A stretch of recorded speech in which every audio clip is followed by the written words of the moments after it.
بسم اللہ الرحمن الرحیم۔ شروع کرتی ہوں اللہ کے نام پر جو نہایت رحیم و کریم ہے۔ ایک حکیم صاحب تھے جو بہت ہی دیندار اور نیک دل تھے، جن کا دواخانہ ایک پرانی عمارت تھا۔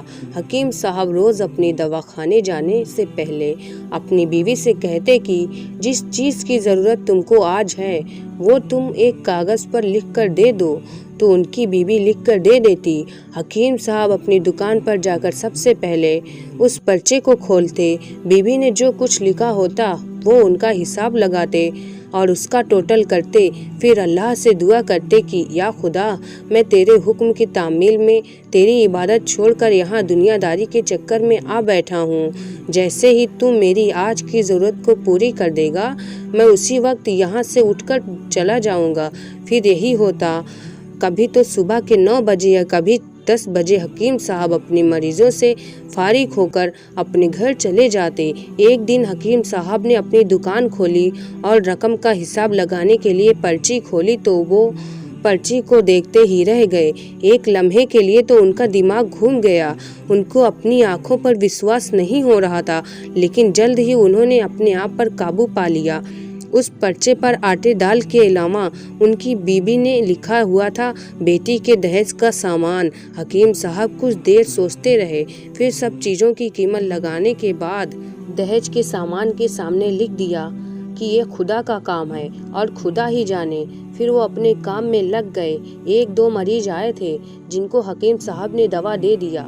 اسی وقت ان کی دکان کے سامنے ایک بڑی سی کار آ کر رکی، لیکن کار کے آنے یا کار کے اندر کون ہے ان کو حکیم صاحب نے کوئی توجہ نہیں دی، کیونکہ کئی کار والے بھی حکیم صاحب کے پاس اپنا علاج کروانے آتے رہتے تھے۔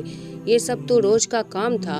جب سارے مریض اپنی دوا لے کر چلے گئے تو کار والے صاحب کار سے باہر نکلے، حکیم صاحب کو سلام کیا اور جا کر ان کی دکان میں بیٹھ گئے۔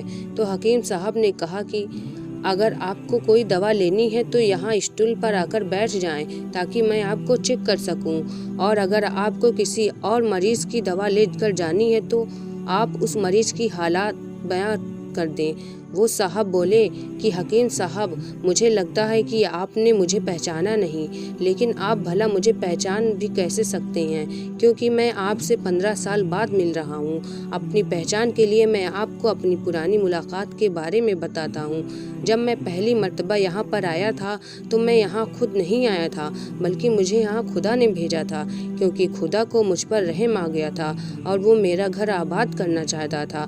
ہوا کچھ ایسا تھا کہ میں اپنے گاؤں جا رہا تھا، تبھی ہماری گاڑی خراب ہو گئی۔ گاڑی آپ کے دکان کے سامنے آ کر پنچر ہو گئی۔ ڈرائیور گاڑی پر پہیہ لے کر پنچر لگوانے گیا، تبھی آپ نے دیکھا کہ میں گرمی میں دھوپ میں کھڑا گاڑی کے پاس ہوں۔ پھر آپ میرے پاس آئے اور دکان کی طرف اشارہ کر کے کہا کہ آپ اندر آ کر بیٹھ جائیے۔ میں آپ کا شکریہ ادا کیا اور کرسی پر آ کر بیٹھ گیا۔ ڈرائیور نے کچھ زیادہ ہی دیر لگا دیا تھا۔ ایک چھوٹی سی بچی بھی میرے پاس کھڑی تھی اور بار بار کہہ رہی تھی کہ مجھے بھوک لگ رہی ہے، اور آپ اس سے کہہ رہے تھے کہ بیٹی تھوڑا صبر کرو، ابھی تھوڑی دیر میں چلتے ہیں۔ میں یہ سوچ رہا تھا کہ میں آپ کے پاس اتنی دیر سے بیٹھا ہوں، لگتا ہے مجھے آپ سے کوئی دوا خریدنی چاہیے تاکہ آپ میرے بیٹھنے کو زیادہ محسوس نہ کریں۔ میں نے کہا کہ حکیم صاحب، میں انگلینڈ میں رہتا ہوں، وہاں گئے ہوئے مجھے 6 سال ہو چکے ہیں۔ جانے سے پہلے میری شادی ہوئی تھی، لیکن آج تک میری کوئی اولاد نہیں ہے۔ میں نے ہر جگہ علاج کروایا، لیکن اب صرف مایوسی ہے۔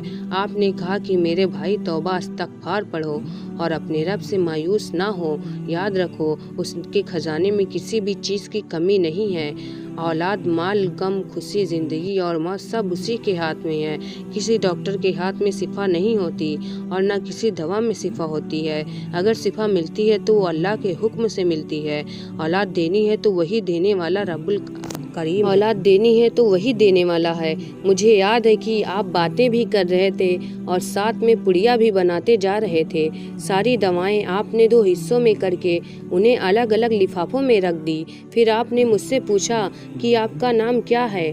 میں نے کہا میرا نام افضل ہے۔ آپ نے ایک لفافے پر افضل لکھا اور دوسرے لفافے پر بیگم افضل لکھا، پھر دونوں لفافے ایک تھیلے میں ڈال کر دوا کھانے کا طریقہ بتایا۔ میں نے بے دلی سے دوائی لے لی، کیونکہ